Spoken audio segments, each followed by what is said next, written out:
ऐलनाबाद के चुनावी रण में अब कांग्रेस पार्टी अपनी पूरी ताकत झोंकती हुई नजर आ रही है। सबसे पहले कुमारी शैलजा कांग्रेस के उम्मीदवार पवन बेनीवाल के साथ गांव-गांव का दौरा कर रही थी। अब हरियाणा के पूर्व मुख्यमंत्री और नेता प्रतिपक्ष भूपेंद्र सिंह हुड्डा और इसके अलावा किरण चौधरी तमाम अलग अलग गांवों तक पहुंचकर कांग्रेसी उम्मीदवार के लिए वोटों का बंदोबस्त कर रहे हैं। मुझे ये बताइए कि तमाम जो कांग्रेसी दिग्गज हैं वो अब प्रचार में कूद चुके हैं, कितना फायदा इस एकजुटता का आपको मिलने वाला है? देखिए जी, कांग्रेस बिल्कुल एकजुट है। कुमारी शैलजा जी लगातार लगे हुए हैं हमारे चुनाव में, और अब कैप्टन क्या हमारे मुख्यमंत्री पूर्व मुख्यमंत्री भूपेंद्र सिंह जी हुड्डा आज हम मेरे लिए प्रचार करने के लिए 3 गांव में आए हुए हैं, और कांग्रेस बिल्कुल एकजुट होकर चुनाव लड़ रही है और इसमें कोई राय नहीं। कांग्रेस बिल्कुल एकजुट होकर लड़ रही है और चुनाव हम जीतेंगे। शुरुआती चुनौती सामने आई थी भरत सिंह बेनीवाल की नाराजगी को लेकर, हालांकि आपने उन्हें साथ मिलाने का काम किया, पार्टी उसमें कामयाब हुई, लेकिन एक बार फिर से लोग शक जाहिर कर रहे हैं कि आखिर भरत सिंह बेनीवाल वापस प्रचार में क्यों नहीं कूद रहे। एक्चुअली वो मेरे चाचा जी है जी, और वो पहले रुष्ट नहीं थे, वो मेरे प्रचार में आए, लेकिन उनके कुछ गड़बड़ हो गई, उनके हार्ट की प्रॉब्लम हो गई, वो फोर्टिस हॉस्पिटल में है, हॉस्पिटल में गए, उनके कोई गड़बड़ हो गई, इसी वजह से वो नहीं है। उनके भाई हमारे साथ अमर सिंह लगातार हमारे साथ गांव-गांव दौरे कर रहे हैं, और भरत सिंह बिल्कुल हमारे साथ लगे हुए, खुले दिल से लगे हुए हैं। कौन सा ऐसा मुद्दा है जो ऐलनाबाद के इस रण में सबसे ज्यादा असर दिखा रहा है?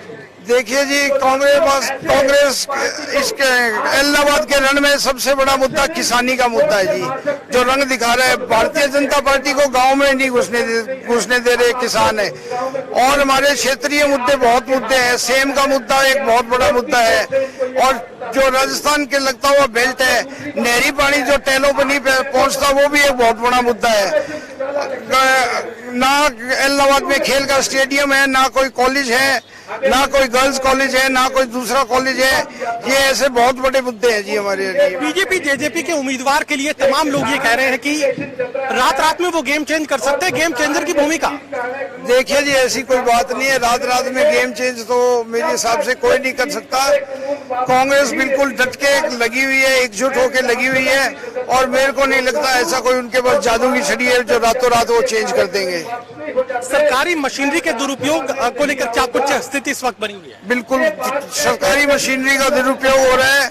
उनके साथ 20-20 गाड़ियां पुलिस की, और कहीं पे लाइट का बंदोबस्त हो रहा है, कहीं पे ट्यूबवेल चल रहे हैं, कहीं पे जो भी डिमांड है उनकी लोगों की कोशिश कर रहे हैं पूरी होने की। लेकिन ऐलनाबाद की जनता बिकने वाली जनता नहीं है, छोटे छोटे कामों में ये नहीं बहकेगी, इनको बड़े काम चाहिए। ऐलनाबाद की जनता इनके बरगलाने से नहीं बरगलाई जाएगी। चुनावी टक्कर का अगर मैं जिक्र कर लूं तो कौन सी टक्कर इस वक्त आप देख पा रहे हैं? किससे टक्कर बनती नजर आ रही?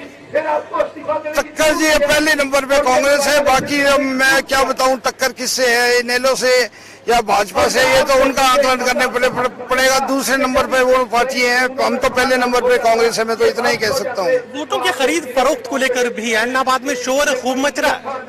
देखिए जी, बिल्कुल धन बल के हिसाब से कांडा जो है, धन के हिसाब से लोगों को खरीदना चाह रहा है, ऐसी अफवाहें चल रही है, लोगों को पैसा बांटे जाएगा।